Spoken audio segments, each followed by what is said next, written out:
Porque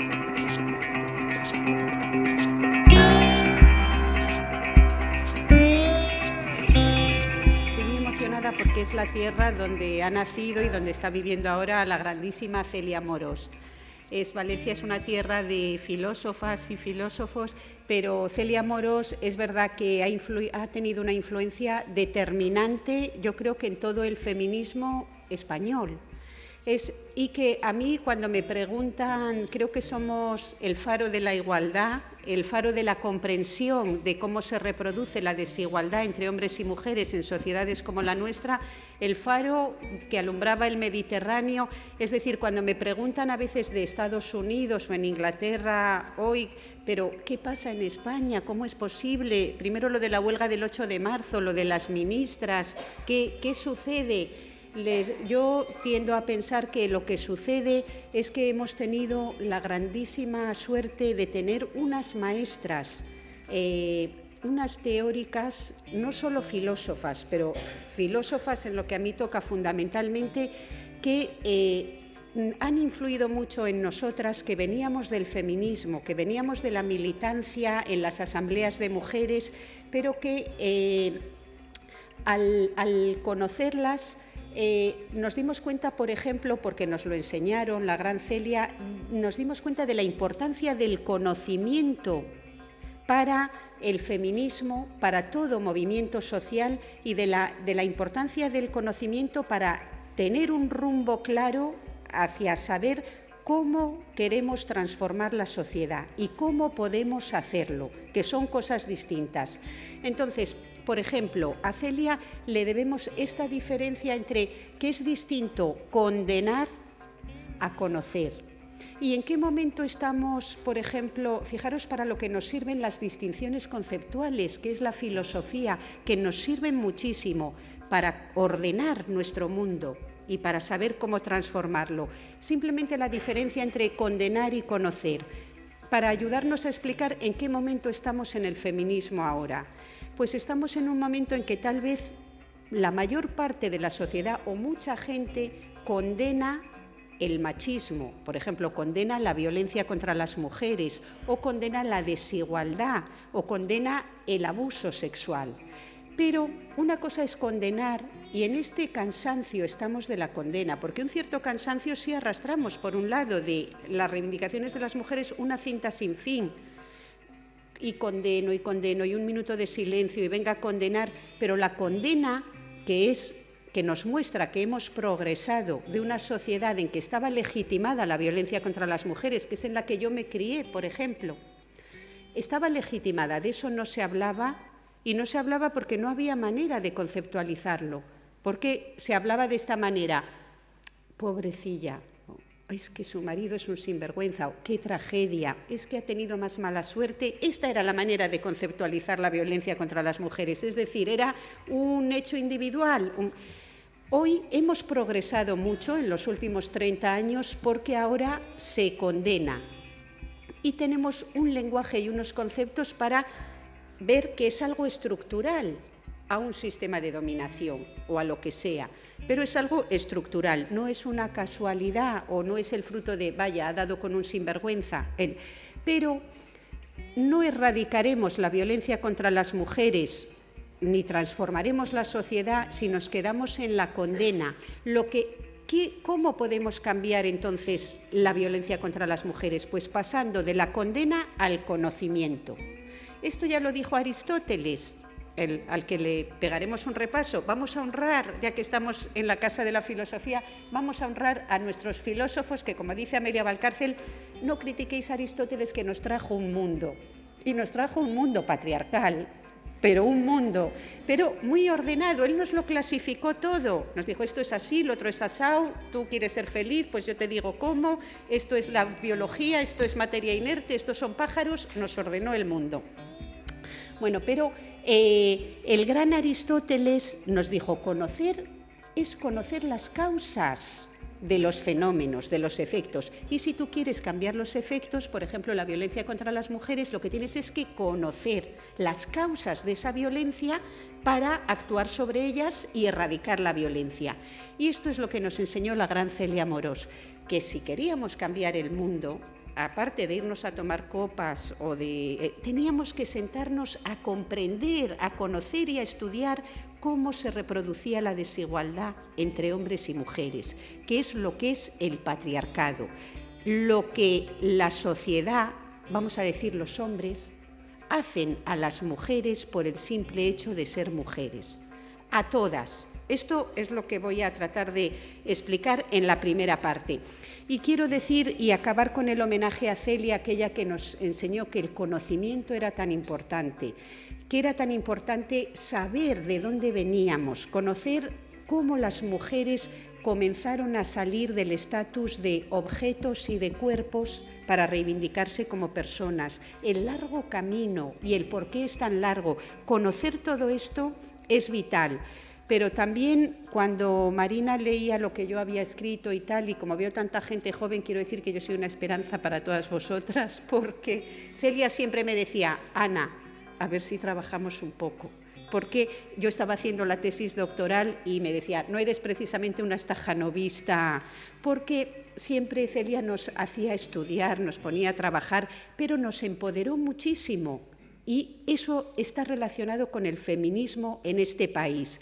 El que tuvimos estas grandes maestras que han hecho un feminismo de la igualdad complejo, porque complejo es, bueno, creo, el que las mujeres, por el simple hecho de situarnos como personas, es que alteramos toda la estructura de la sociedad patriarcal, capitalista y como si fuera de modo de producción asiático. El que las mujeres, la mitad de la raza humana, entremos a situarnos como personas, eso que se llama la mera igualdad, lo transforma todo absolutamente. Entonces voy a tratar de dividir la charla en dos partes.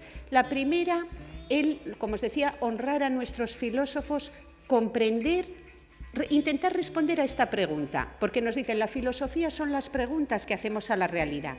Y si son pertinentes o no. Pues la primera parte voy a intentar responder a esta pregunta. ¿Cómo los hombres se toleran hacer lo que hacen a las mujeres? Pero como el presente, voy a hacerla en cómo los hombres se han tolerado, los del pasado, Aristóteles o Nietzsche o San Agustín. ¿Cómo se han tolerado los hombres hacer lo que han hecho a las mujeres? Y cómo se han tolerado los filósofos hacer los discursos y construir nuestro mundo y nuestra subjetividad, construirnos legitimando una desigualdad de las más profundas, severas y verdaderamente yo cuanto más la conozco, más duras de las que existe en la vida humana. Y luego la segunda parte será un intento de responder a esta otra pregunta.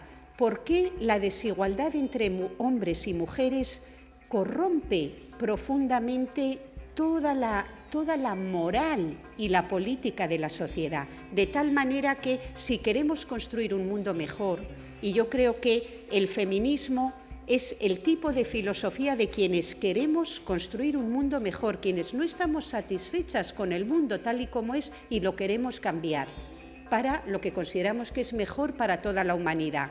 Entonces, quiero en la segunda parte establecer la relación entre, podría decir, feminismo y socialismo, como algo bien material, pero entre cómo la lucha por la igualdad entre hombres y mujeres es una lucha por la igualdad entre todos los seres humanos y dejar planteadas para el debate unas cuestiones. Entonces, bueno, espero que me dé tiempo. Lo primero, mirad, cómo los hombres se han tolerado, cómo ellos se toleran. Esta pregunta la hace una filósofa en la actualidad que es Spivak, pero yo también la he hecho siempre, entonces me permito repetirla. ¿Cómo se han tolerado hacer lo que han hecho a las mujeres? Es una pregunta muy importante y os voy a decir, hasta ahora nadie se atrevía a formularla, porque siempre era porque el patriarcado, como si el patriarcado lo hubieran hecho marcianos verdaderamente o personas que no eran de este mundo, no, porque la sociedad patriarcal o no, porque no es el patriarcado, es el capitalismo. Vamos a ver, yo voy a tratar de mostrar un poco que han sido los hombres y que esto lo tenemos que hacer frente. No pasa nada, el pensamiento tiene que ser crítico y atreverse a pensar las cosas, porque si no, no combatiremos las causas. Y no, los efectos seguirán campeando. Entonces, vamos a pensar qué han sido ellos. Vamos a pensar en los filósofos. ¿Cómo se permite Aristóteles, por ejemplo, cómo se permite el gran Aristóteles legitimar el que las mujeres fuésemos vasijas vacías? Me explico. ¿Cómo se permite el gran filósofo, que le llamarán el filósofo durante todo el medievo, que llegue un momento en su filosofía que diga: ¿y cómo se reproduce el ser humano? Porque el conocimiento era uno. Y que su contestación venga a decir esto: las mujeres son inferiores ontológicamente a los hombres. Bueno, de ahí parte. Para Aristóteles, las mujeres somos inferiores a los hombres. ¿Inferiores en qué? Pues en los criterios fundamentales que la filosofía ha establecido nuestra inferioridad. Y la ciencia, filosofía y ciencia, y religión, e izquierda, y derecha, y centro. O sea, ha habido un consenso ahí, un consenso que tenemos que estudiar. ¿Cómo las mujeres son inferiores físicamente, intelectualmente y moralmente? Por eso, bueno, nos incapacitan para la vida pública y política por esa inferioridad que tenemos. Entonces, ellos a lo público, nosotras encerradas en lo privado. Pero Aristóteles va un poco más allá cuando se pregunta: ¿y cómo se reproduce el ser humano? Pues, a ver, no van a engendrar los hijos las inferiores, los engendrará el ser que es superior. ¿Cómo una inferior va a engendrar un inferior? Porque él es muy ordenado. Entonces, ser inferior no puede engendrar ser superior. Pero claro, como los hijos ya se veía que salían de las mujeres, pero es que no, se veía, pero no vemos con los ojos, vemos con los conceptos. Porque Aristóteles dirá: sí, pero las mujeres son mera materia y los hombres somos forma. Y la forma es superior a la materia. Esta mesa tiene materia, pero hacerla la ha hecho un hombre, un carpintero, que es quien le da forma. Y con los hijos es igual. Las mujeres, lo que pasa es que son las vasijas vacías, los contenedores en que se va horneando el bebé 9 meses, pero es el semen creador de los hombres el que ha engendrado el hijo. Esto ha decidido nuestra historia. Fijaros que tendemos a asociar ser mujer con ser madre. Siempre nos han dicho, porque el patriarcado es la asociación, que las mujeres no somos nada en nosotras mismas, porque somos definidas como o madres o esposas. Como se nos ha definido como madres o esposas, en nosotras mismas pues no somos nada, es una definición relacional. ¿Quién eres? Soy la madre de tal, la esposa de cual, la abuela de el otro. Y no nos dejaron desarrollar otras capacidades. Claro, ¿quién no nos dejó? Pues ellos, por eso lo tenemos que poner un poco de nombre a las... Pero, entonces, vamos a ver, haber descubierto ahora, cuando ha surgido el tema de los vientres de alquiler, cuando ha llegado el tema de los vientres de alquiler, nos hemos sentado a pensar y nos hemos quedado, pero heladas, de tocar como un núcleo duro del sistema patriarcal, porque entonces es cuando le hemos dado más importancia al hecho de que las mujeres no hemos sido consideradas nunca las madres de los hijos.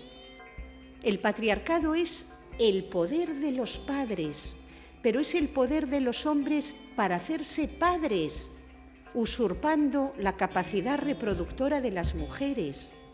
Y esto es lo que nos ha dejado, y lo voy a explicar un minuto más, usurpando nuestra capacidad reproductora. Yo el apellido que llevo es el de mi padre, ¿vale? Pero cuando sale en el Señor de los... el primero, pero en España es un lujo, como me dicen, pero si en Italia el de la madre desaparece totalmente. ¿Y cuántas mujeres anglosajonas y nórdicas siguen tomando, el apellido del marido? Pero nos importa ahora ver el tema de cómo Aristóteles lo que legitima es que los hombres tienen la capacidad de tener hijos sin mujeres, de alguna manera. Es borrar. Aristóteles borra con una conciencia que no es de este mundo el que los hombres no tienen la capacidad de parir, no tienen la capacidad de tener hijos, a no ser que una mujer acceda a tener hijos con ellos. Pero esto, en una historia que ha interpretado siempre que el tener hijos era el hándicap de las mujeres, cuando en realidad, fijaros, ahora que estamos estudiando, no ya Aristóteles, que dijo, sino la mitología anterior a Aristóteles. Zeus, si algo es padre de todos los dioses, amén de un violador sistemático, pero eso es otro. Pero ahora estamos, sí, viendo pero en la religión cristiana, que vendrá después del gran Aristóteles, la palabra más importante es en el nombre del Padre, y Dios es Padre. Ante todas las cosas es Padre, porque el patriarcado es el ocultamiento, es como la carta robada de Poe, que está ahí encima de la mesa y nadie la ve porque está encima, y el patriarcado original es el ocultamiento de que los hombres no tienen la capacidad de ser padres, sin una mujer que les diga, hágase en mí según tu palabra, o, como dijo la Virgen María, pero fijaros el Dios cristiano que adelanto, que él podía haber sido padre al ser Dios como le hubiera placido, y no, a una mortal Zeus las violaba, sin más, pero el Dios cristiano dice, ¿podrías concebir un hijo conmigo que soy Dios para que yo me haga padre? Bueno, es una simbología interesante que tendremos que examinarla, porque estamos hartas de oír también que las religiones monoteístas tienen la culpa de todo. Ahora yo que he leído la Ilíada, digo, ¿pero cómo? No, de todo no tienen la culpa, porque de Grecia y del politeísmo griego es que eran... Imaginaros que el Dios cristiano en el que nos hubieran educado desde pequeñas y que fuera la norma de lo bueno y lo valioso, y estudiáramos que violaba a las chicas que le apetecía cuando le apetecía. Pues eso es, así se criaron Sócrates y Platón, leyendo que Dios, es decir, lo más valioso, lo más bueno y lo mejor, cuando ve a una ninfa o a una mortal dice, me apetece, y no se corta nada. Y luego los hijos son suyos y no de la tonta de Hera, su esposa, que es una amargada, que está todo el día, una amargada, así nos enseñaron que era Hera, la esposa, una amargada, impidiéndole al hombre que se divirtiera y tuviera hijos ilegítimos por... Atención, la mayoría de los hijos de Zeus son ilegítimos, porque no los ha tenido con su esposa, que es... Mirad, ¿a qué ha llamado toda la historia del pensamiento hijo natural o hijo ilegítimo? Al que no ha sido concebido con la voluntad del Padre. Para las más jóvenes, que ya sé que ya sabéis lo que son hijos bastardos porque habéis visto Juego de Tronos, y yo tenía un alumnado que si les decía, Flora Tristán fue hija ilegítima, Olimpia de Gus fue hija ilegítima, estoy hablando de las grandes feministas del 19. Me decían, ¿eso qué es? Porque ya se habían criado en una sociedad. Digo, bueno, pues es que es complicado explicarlo, a no ser que luego hayan visto Juego de Tronos, que aunque sea por ese favor que han hecho, decir, no, es que eran hijos fuera del matrimonio. Como ahora todos los hijos son fuera del matrimonio, muchos pues no lo comprendían bien. Pero fijaros, cómo está todo de hilado, que cuando una mujer tenía un hijo sin que el padre, el hombre, hubiera dado permiso para que naciera ese hijo, se consideraba que era un hijo ilegítimo para nacer. Es decir, que había nacido, no sé, que era como si no hubiera nacido realmente, porque un hombre no había dicho, este es hijo mío. Eso sí, el semen lo había dejado, pero los hijos de los hombres son hijos de la voluntad, y un hijo de una mujer pues era un hijo que Aristóteles diría, pero ¿cómo ha nacido si no ha habido voluntad de engendrarlo? Pero hijos ilegítimos o hijos naturales, porque la sociedad patriarcal lo tenía todo bien ordenado. Esto, bueno, ahora lo dejamos ahí para el final, pero tengamos una cosa en cuenta. Los hombres hoy en día se han dado cuenta, porque han pasado muchos años, de que en una charla, mirad, un hombre que era sobre vientres de alquiler, y cuando terminé de hablar me dijo, tú lo que has querido explicarnos es que si no hay una mujer que quiere tener un hijo conmigo, yo no voy a poder tener hijos. Y le dije, pues exactamente, ¿lo has comprendido? Claro, sí, pero claro, es que para los hombres este descubrimiento los deja atónitos, diciendo, ¿pero esto qué es? Bueno, pues porque el patriarcado ha sido que los hombres, vamos a poner que el patriarcado a los hombres les ha dicho, tú no tienes que tener límites, tú no aceptes los límites. Como nos dicen los anuncios que vamos ahora al cine de adolescentes y de, tú que no aceptas los límites, tú que no aceptas las normas, bebe este vodka, ponte este vaquero roto, con él. Pero el patriarcado, yo me lo imagino, a los hombres de alguna manera les construye, tú no aceptes los límites, y menos los que te pone una mujer. Porque el patriarcado es haber impedido a nosotras las mujeres poner límites.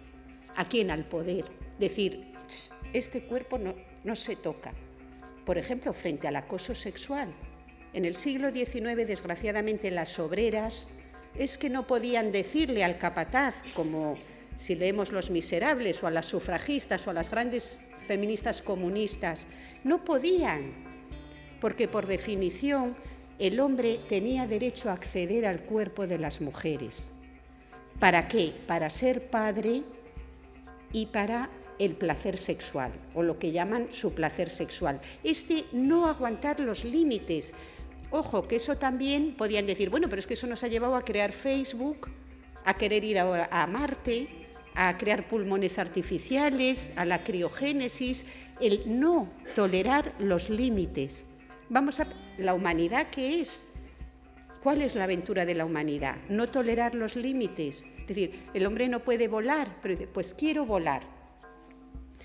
¿Creéis que fue una mujer la que dijo, pues quiero volar? No, pero bueno, si estaría en casa...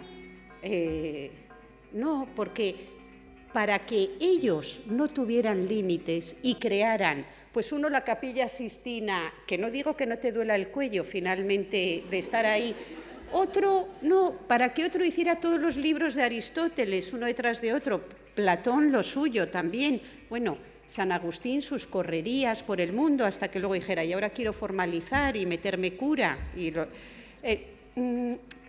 Es que cuando pensamos cómo los hombres se han tolerado hacernos lo que nos han hecho, tenemos que pensarlo en una filosofía completa de la humanidad y sin resentimiento. Sin resentimiento porque ¿a qué nos iba a conducir? Pero eso no quiere decir que no hagamos el análisis con toda la crudeza que exige. Vamos a ver, San Agustín, por dejar a Aristóteles, a Zeus, San Agustín, el cristianismo. ¿Sabéis qué va a hacer San Agustín? Legitimar la prostitución de las mujeres para que los hombres tengan derecho a acceder al cuerpo de una mujer cuando quieran. No les vamos a poner ese límite, no les vamos a poner el límite de que para que ellos tengan hijos, una mujer tenga que aceptar ser la madre de sus hijos. El patriarcado es que cualquier mujer se ha visto, entre comillas, obligada a aceptar, y más contenta que ni sé, porque no tenía otra forma de sobrevivir materialmente, el ser la esposa, pues en el siglo XVIII, aquí lo que nos contó El sí de las niñas, una obra de teatro prácticamente del siglo XIX, en que nos vienen a contar que una cría de 16 años tiene que pegar saltos de alegría porque un señor de 60 se quiere casar con ella para tener hijos y formalizar. Es decir, cualquier varón sabe que tiene el derecho a, otra cosa es que lo vaya a ejercer, porque tiene la capacidad de tener hijos cuando quiera, porque va a haber un ramillete de 20, 30, 100 mujeres para tenerlos con él, pero ahora ya no lo tienen tan claro, porque si no, no me hubiera hecho esa pregunta aquel chico argentino de, ¿tú quieres decir que si no hay una mujer que quiera tener hijos conmigo, que ya no van a salir así 20 candidatas o que puedo dejar embarazada a cualquiera y tengo hijos naturales los que quiera, como solían decir los señores hasta hace poco? ¿Tiene usted hijos reconocidos? 2, por ahí no sé, y había que reírle las gracias. ¡Ay, qué transgresor es este hombre! Bueno, bueno, San Agustín, fijaros, el primero en realidad en desarrollar la teoría del mal menor para legitimar la prostitución. La prostitución no está bien, dice Agustín, aunque Agustín ya le había dicho al Señor, a su Padre de los cielos, es decir, a Dios, le ha dicho, Señor, hazme casto, pero no todavía. Dentro, en una de sus, porque él era un hombre era un ciudadano romano. Bueno, pero San Agustín luego va evolucionando y toma los hábitos, se hace padre, pero de otra manera, cura, quiero decir, porque los curas también son padres. Y como ese padre lo que hace es teorizar que la prostitución de mujeres bien no puede estar, porque por las razones que sean, pero es un mal menor. ¿Cuál sería el mal mayor, San Agustín? Dínoslo con claridad. El mal mayor sería que los hombres no tuvieran derecho a disponer de una mujer para acceder carnalmente a ella, como para tener con ella placer sexual cuando quiera, en el momento que quiera, las 24 horas del día abierto. La prostitución, los burdeles, las 24 horas del día abiertos. ¿Para qué? Para que una de las normas claves del patriarcado se cumpla. Cualquier hombre, en cualquier tiempo y lugar, en cualquier ciudad, sea Valencia o Pernambuco, va a encontrar que el derecho a acceder al cuerpo de una mujer, de la etnia y de la edad y como quiera, se lo garantiza una institución que está legitimada en todas las sociedades, que es la prostitución de mujeres. Entonces, vamos teniendo que, caramba, los hombres es que legitimaron. Ahora, Rousseau, para ir al siglo... pero todo esto es el antiguo régimen. Todo esto podemos decir, bueno, pero es que es la noche de los tiempos. Aristóteles, San Agustín, ¿es la noche de los tiempos? Pues se acaban de examinar de selectividad en Madrid de la noche de los tiempos. No es la noche de los tiempos. Son nuestros padres fundadores de nuestra visión del mundo. No somos un constructo porque estamos profundamente formados por dentro, hombres y mujeres, con toda esta simbología, pero hasta un punto con dos sentidos de la vida totalmente distintos. Porque nosotras no somos las que estamos diciendo... Nosotras somos las que estamos metidas en los burdeles para que ellos tengan libre acceso. Cuando San Agustín teoriza eso, él está teorizando un sentido de la vida para las mujeres y un sentido de vida para los hombres. Unas normas morales para las mujeres y unas normas morales para los hombres. Y como dirá el gran John Stuart Mill luego en el siglo XIX, dirá, la verdad, si comprendo bien este concepto y lo que quiere decir, tendrá que ser... Lo que es verdadero tendrá que serlo para un hombre y para una mujer, pero nunca lo ha sido a lo largo de toda la historia de la humanidad. Lo que era bueno para un hombre era malo para una mujer. En sexualidad se ve muy claramente, pero no quisiera yo poner la sexualidad como el centro de nuestra vida, pero bueno, lo estoy haciendo, pero es un poco sin querer, o igual es que los filósofos nos sexualizaron. Bueno, pero voy a ir... Cuando John Stuart Mill mantiene que la filosofía, si merece ese nombre, lo que es verdad para un hombre tiene que ser verdad para una mujer, ¿quién lo leyó? Solo las mujeres. La obra de John Stuart Mill, La sujeción de la mujer, un grandísimo filósofo, infravalorado aquí entre nosotras, pero no su obra feminista. Escribe John Stuart Mill el libro y es que fue un bestseller en el siglo XIX. Luego un gran comunista como Augusto Bebel escribe otro libro, La mujer y el socialismo, y fue otro grandísimo bestseller. Las mujeres del siglo XIX, en cuanto encontraron libros que habían escrito ¿quién? Grandes feministas. Los hombres del siglo XIX, hubo hombres extraordinariamente feministas, los grandes reformadores de la humanidad, amigos de la humanidad, como se llamaban, el grandísimo cooperativista William Thompson. Y yo me he preguntado a veces, digo, ¿cómo es posible que luego en todo el siglo XX no encontremos un solo varón que coja también y escriba. Podríamos decir, bueno, es que ya escribían las mujeres, bueno, también en el siglo XIX escribían, pero algo sucedió, porque no puede ser una casualidad que todos los filósofos marxistas se preguntaran, ¿qué hacemos con las mujeres? ¿Son seres humanos?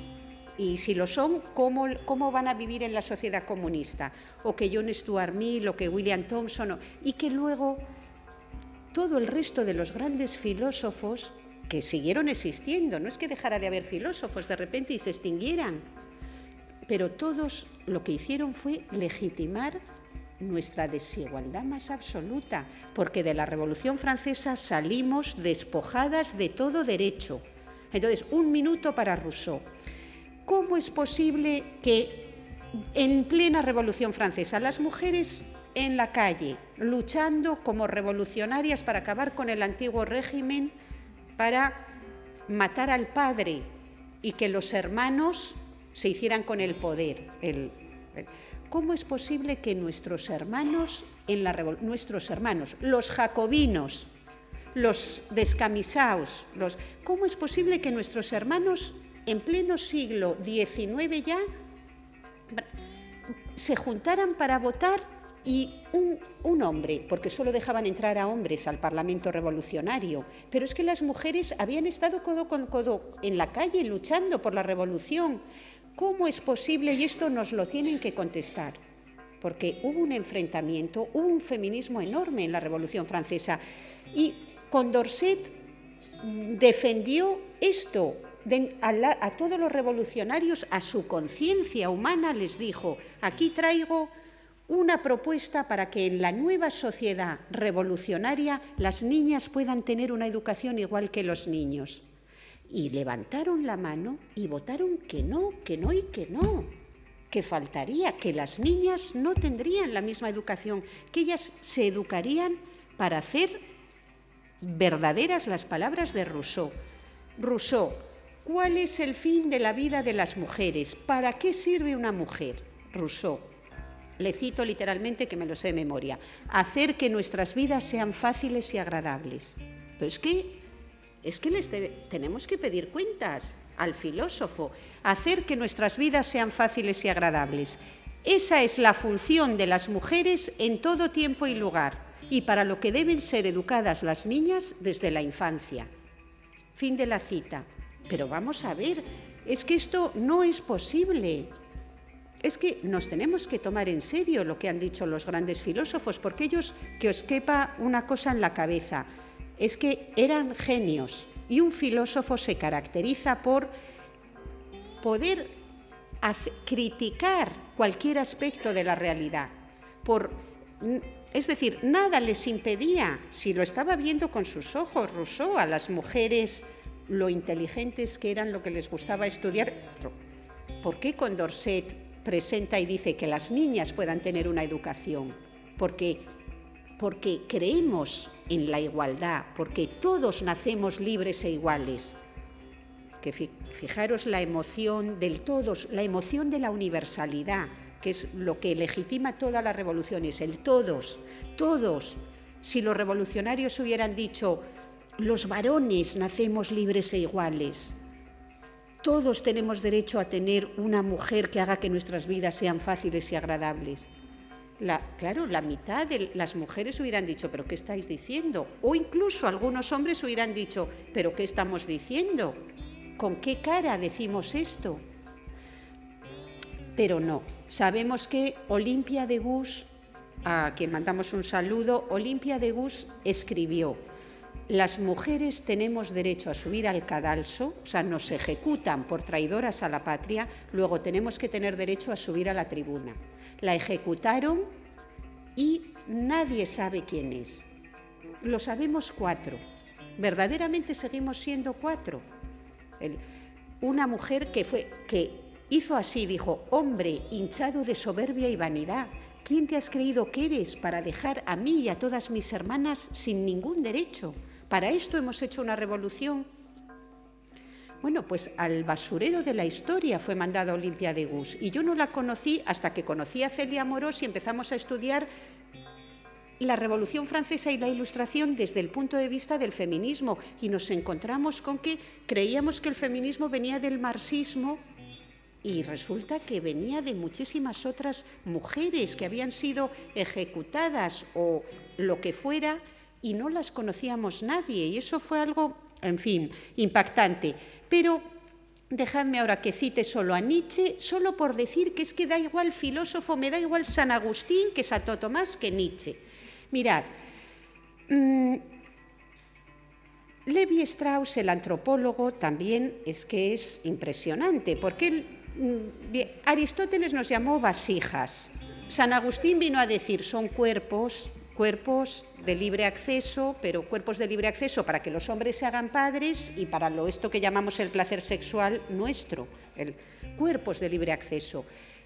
Pero Levi Strauss, como antropólogo y supercientífico, que él dice, no, son el bien más preciado. Y entonces nos devuelve al estatus de objetos. Las mujeres son el bien más preciado. Eso es que es llamarnos objetos, vamos, la civilización empieza, dice Levi Strauss, con el intercambio de mujeres. Con el intercambio de mujeres se producen muchísimos bienes para la humanidad y los hombres comienzan a intercambiar mujeres porque son el bien más preciado, más que las conchas, para intercambiar conchas, porque con ellas se pueden reproducir. Pero al intercambiarla se desarrolla la civilización, porque así los hombres dejan de guerrear, los de una tribu con otra. ¿Por qué? Pues porque si yo os intercambio, yo os doy una hija y vosotros me dais otra. Os damos nuestras hijas, traed las nuestras. Ya no vamos a raptar mujeres, como se ha legitimado en el antiguo régimen. La civilización es intercambiarlas. Así podemos negar a los padres el acceso al cuerpo de las hijas para que se reproduzcan y podemos implantar el tabú del incesto. Es que está todo tan elaborado, entonces dicen, y mejoramos moralmente como personas, nos garantizamos la paz, pero cuando Levi Strauss teorizó esto y cuando yo lo aprendí en la carrera, lo más gordo es que a ninguna, que éramos mitad mujeres y mitad hombres, ninguna dijo, ¿y qué pensaban las mujeres de que su intercambio fuera el origen de la civilización? Es que estamos tan acostumbradas a que somos objeto de intercambio que nos lo dicen, así en clase nos dicen, y entonces fijaros el intercambio de mujeres, qué positivo es para la historia de la humanidad. Y tomamos apuntes y decimos, intercambio de mujeres, o luego ¿cómo comenzó con el intercambio de mujeres? Esto, y que se nos pase desapercibido. Bueno, pues se nos ha pasado desapercibido. Yo os voy a decir, estudié filosofía en Salamanca, tuve solo profesores varones. En quinto de carrera llegó una sustituta y nunca me di cuenta, ni yo ni nadie, nunca ninguna dijimos, oye, ¿te has dado cuenta que que todos los profesores son como hombres? Que todos hombres, todos son el constructo varón, todos son la ficción esta varón. Pues no, ninguna, no. Por eso vemos con los conceptos, cuando yo era joven no había una sola mujer en el Parlamento y si la había no se la veía y no lo veíamos y éramos feministas militantes, y no lo veíamos. O sea que vemos. Ahora, entonces venimos de ahí. No me digáis que verdaderamente, en fin, los grandes filósofos han legitimado una desigualdad, pero una desigualdad brutal. Nos han dicho que no éramos ni las engendradoras de los hijos que teníamos. Es muy fuerte. Luego nos han dicho que el mal menor es que haya un conjunto de ellas, de nosotras, ya veremos qué conjunto, de dónde lo sacamos, si por libre elección o traídas de Nigeria, que ya las madres y los padres les dicen tú vas a prostituirte, ¿cómo no lo van a elegir luego libremente si las han socializado para eso? En un burdel en Madrid o en Valencia. si han teorizado, bueno, lo de Nietzsche que se me olvidó, es que es Nietzsche como el otro antropólogo, solo os digo alguna frase de él. La mujer es el juguete más peligroso.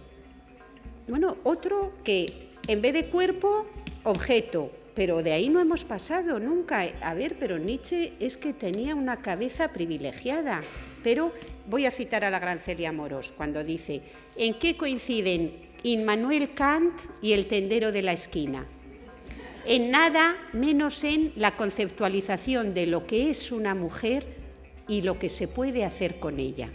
Esto lo añado yo porque ya lo que se puede hacer con ella me lleva al tema actual. Mirad, en la actualidad tenemos que hacer un ajuste de cuentas con esta filosofía, porque hay que saber que nuestros descendientes se examinan en selectividad de Nietzsche, de San Agustín, y no podemos seguir como si se tuvieran que examinar de Zeus y de la Ilíada y de la guerra de Troya. No, tenemos que darles una explicación. No es que dejen de estudiar al gran San Agustín, pero sí es explicarles completamente cómo había dos verdades, una para los hombres y otra para las mujeres, y cómo estos grandes filósofos contribuyeron a legitimar la doble verdad y el que las mujeres, el fin de nuestra vida, fuera hacer que la vida de los hombres fuera más fácil y agradable, para poder unos descubrir América, otros pillar la Capilla Sixtina y otros estar en casa viendo partido de fútbol tras partido de fútbol, lo que ellos quieran. Puede haber un hombre que lo que quiera es una mujer igualitaria y la encuentra. Puede que haya otro que quiera, diga, no, a mí las de la igualdad, no. Yo prefiero una que no vaya a reivindicar ser persona, sino pues la lactancia hasta los 12 años, la encontrará. Es decir, ser hombre no es encontrar lo que deseo. Que no me pongan límites a mi deseo, y si me lo pone una, que tenga dinero para ir a un sitio donde haya otra que no me pueda poner límites, ni a lo que voy a llamar mi placer sexual, ni a que me cuiden, ni a tener hijos. Es no aceptar los límites de otro ser humano, de una conciencia que le dice, vamos a ver, ese vamos a ver. Pues si tú no me lo das, me voy a este otro sitio que, mira, me lleva menos tiempo, pago y no tengo que estar aquí invitándote a cenar. Esta es la explicación que dan para ir a consumir prostitución, como dicen, como si fuera a consumir, no sé, botellas de agua. Si tú no me lo das, no acepto los límites que me puede poner otro ser humano. Y ahora voy a la última parte. Yo creo que ¿qué mundo queremos? Porque el asunto ahora es, hasta aquí hemos llegado y vemos ya de dónde venimos, pero aquí estamos muchas mujeres y hombres. Ahora, ¿qué mundo queremos construir? Esto es lo que nos interesa. ¿Qué mundo queremos? Las mujeres desde hace 200 años es como si levantamos la mano y dijimos, este no lo queremos cambiar, y eso fue el feminismo. Hay que recordar, ya que hemos hecho el homenaje a los hombres filósofos del siglo XIX, hay que saber que los hombres, mirad, nunca han dicho esto. Este mundo patriarcal no lo queremos cambiar. Y han salido en masa a un movimiento, vamos a ponerle nombre, feminista. Pero es que esta diferencia es importante porque los hombres sí han salido en masa a muchas cosas, a decir, este capitalismo no lo queremos en el siglo XIX, este belicismo no lo queremos, somos pacifistas, somos ecologistas, pero no han salido nunca en masa a decir, este patriarcado no lo queremos. Si ellos se hubieran puesto, pero entonces ellos no se han pronunciado. ¿Pero lo quieren o no lo quieren? No sé, pero ahora tenemos que pensar qué mundo queremos, porque yo creo que las mujeres tenemos una idea más o menos clara del mundo que queremos. Bien. Por eso el nombre de la conferencia, fijaros hasta qué punto estamos poseídas por el androcentrismo y el patriarcado, que yo explicando en clase he dado muchos años movimientos sociales.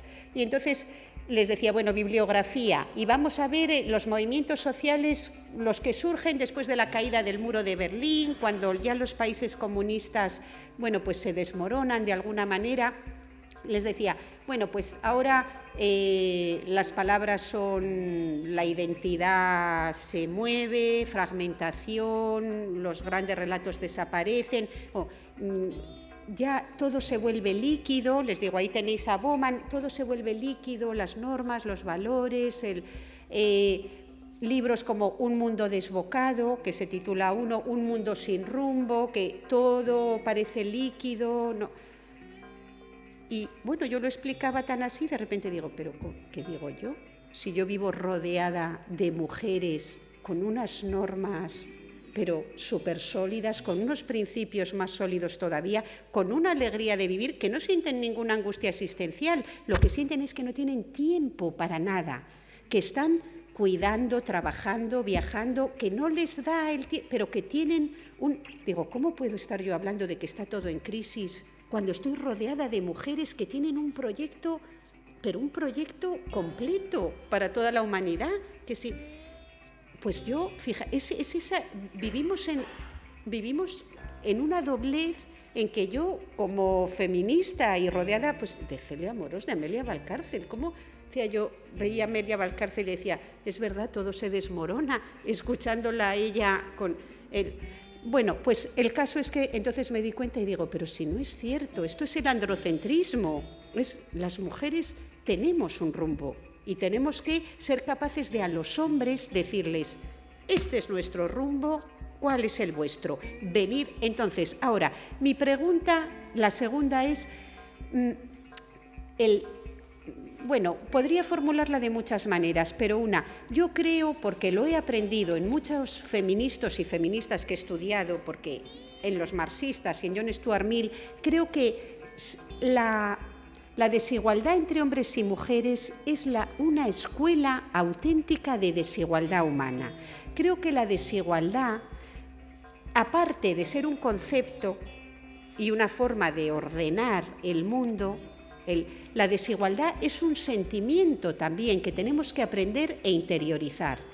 Ya John Stuart Mill, en él aprendí cómo él mantiene que es en la familia patriarcal que niñas y niños aprenden e interiorizan lo que es la desigualdad de una manera emocional y a través del afecto, y entonces luego lo ordenan en su mundo interior como algo que es aceptable, normal y lógico.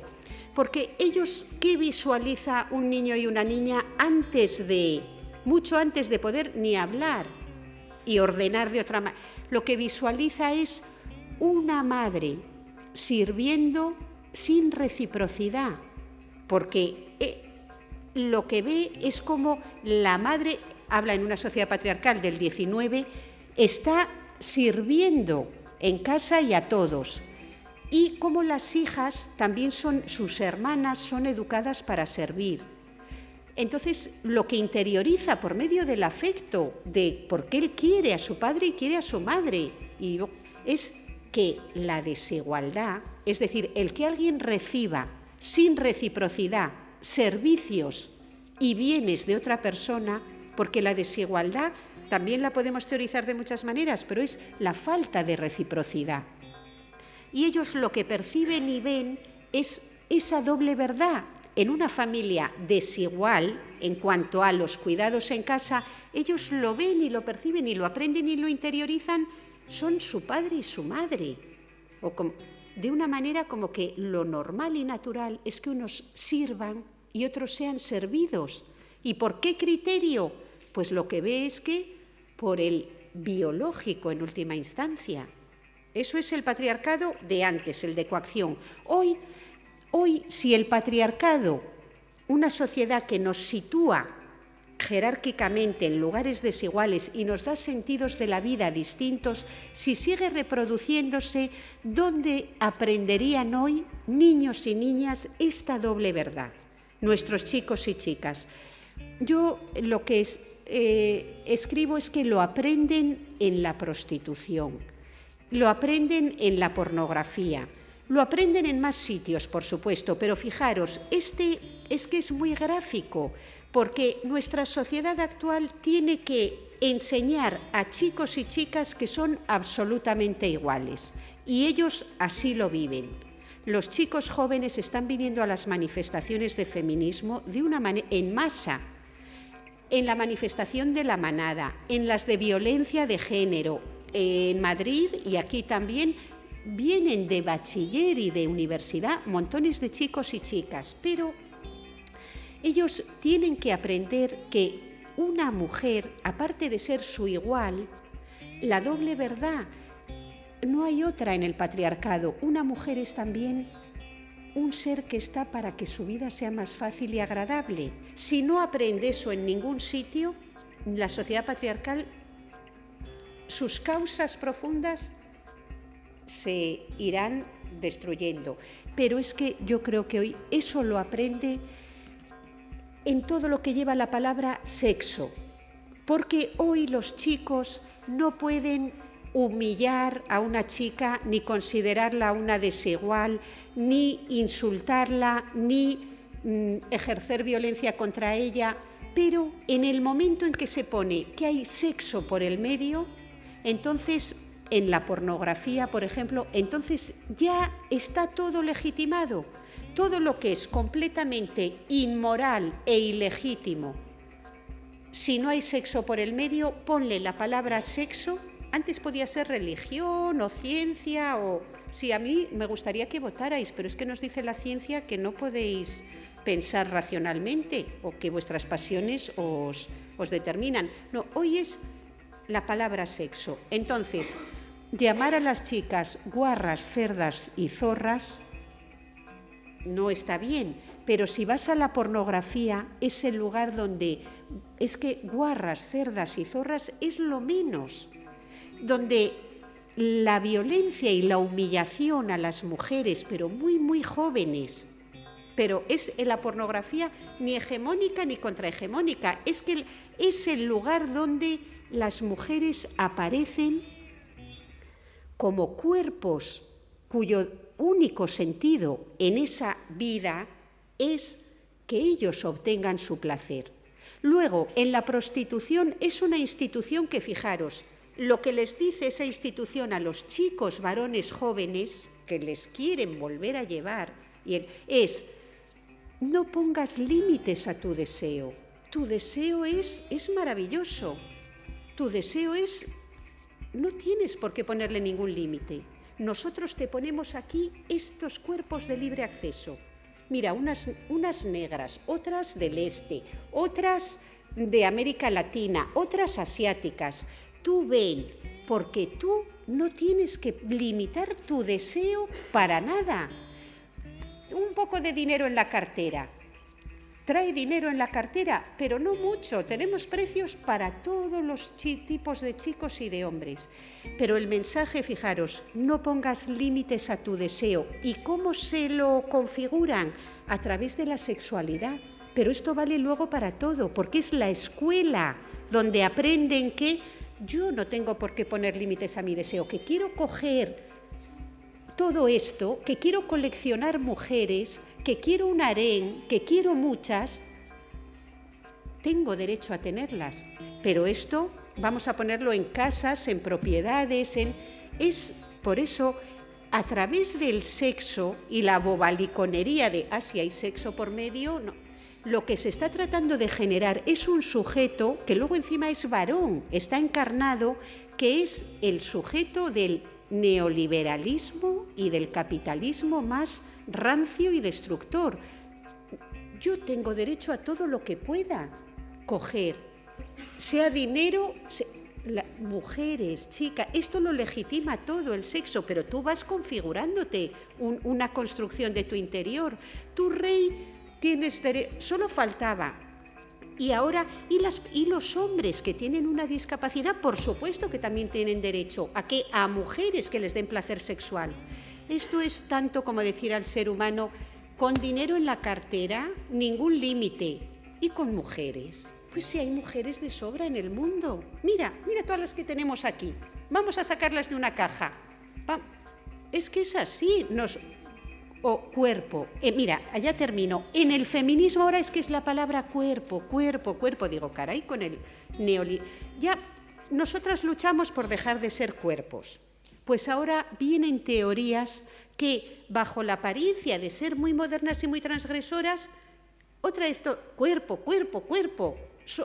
Ahora tenemos libremente que decir, somos este cuerpo mío no normativo, este cuerpo, ya ni sujetos que reflexionan y dicen qué tipo de mundo quiero. No, con ser un cuerpo, pero un cuerpo no normativo, un cuerpo, ya eres transgresora en ti misma, con lo profundo que es el ser humano, caramba, y el dolor y lo que puede sufrir un ser humano, lo que puede ser feliz también o disfrutar, aunque no somos constructos, no somos cuerpos. No hay cuerpos que sean no normativos, porque hay personas, no somos cuerpos. ¿Por qué va a haber un cuerpo no normativo que es transgresor? ¿Y por qué no va a ser no normativa una chica que está estudiando, no sé, solfeo? Porque no, la chica que hace solfeo, que somos cuerpos no normativos, para que nosotras mismas nos consideremos cuerpos. No somos cuerpos, somos personas encarnadas y con una base material muy fuerte. Pero para terminar y para el debate, creo que hoy hay una parte de la izquierda y una parte del feminismo que está abrazando la mercantilización del cuerpo de las mujeres como un decantado de la libertad actual de las mujeres. Y creo que eso no lo tenemos que pensar mucho. Porque mirad, el eslogan feminista que se acuñó en los años 60 de "mi cuerpo es mío", quería decir mi cuerpo es mío en el sentido de no es tuyo. Era mi cuerpo es mío para decir claramente no es vuestro, no es tuyo, es mío porque yo soy una persona, soy una conciencia encarnada. Pero el ser humano es una autoconciencia y encarnada, pero se da cuenta de que lo es. Es la autoconciencia lo que nos constituye. Sabemos que nos vamos a morir, sabemos tantas cosas, eso es ser humano, que sabemos que es. Pero ahora el neoliberalismo sexual que viene a decir todo se puede comprar y vender, tonta serías si no vivieras de tu cuerpo, nos está invitando a las chicas jóvenes como algo liberador a que digan esto. De mi cuerpo es mío, que pasen a mi cuerpo es mi mercancía, tal vez mi mejor mercancía, y vamos a ponerla a circular en el mercado. Tu cuerpo como puro organismo para la prostitución, para los vientres de alquiler, es tu mercancía. Y esto es legitimar, si abrimos las puertas a legitimar, usando a las mujeres y su recién estrenada libertad. Usamos el cuerpo para legitimar que todo se puede comprar y vender, los organismos, los primeros. Decidme, ¿a qué mundo? ¿Es este el mundo por el que queremos luchar hombres y mujeres? Bueno, pues muchas gracias por la atención.